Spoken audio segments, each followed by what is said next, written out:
Hello friends, welcome to Promo Breakdown channel.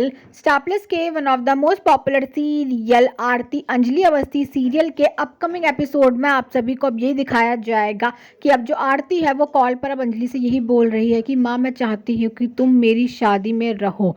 और अब जो अंजलि है वो तो अब आरती को बोल देती है कि मैं आऊंगी। और अब ये बात सुनकर आरती तो अंजलि से यही बोलने वाली है कि तुम सच में आओगी। और अब जो अंजलि है अब वो तो अब आरती से यही बोलने वाली है कि हाँ मैं आऊंगी, घर की बहू होने का फर्ज निभाऊंगी, लेकिन मेरी बस एक शर्त है। अब ये बात सुनकर अब जो आरती है वो अंजलि से यही सवाल पूछ रही है कि क्या शर्त है।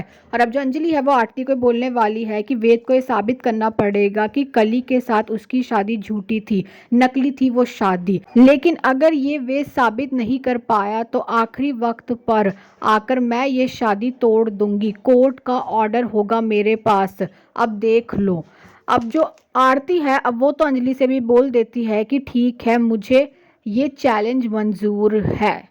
और अब कहीं ना कहीं जो राघव सिंह राजपूत है अब वो तो यही बोल रहे हैं कि ये शादी तो होकर रहेगी। तो अभी देखना तो इंटरेस्टिंग होने वाला है कि आगे जाकर सीरियल में और कौन कौन से ट्विस्ट आने वाले हैं। Thanks for watching this video.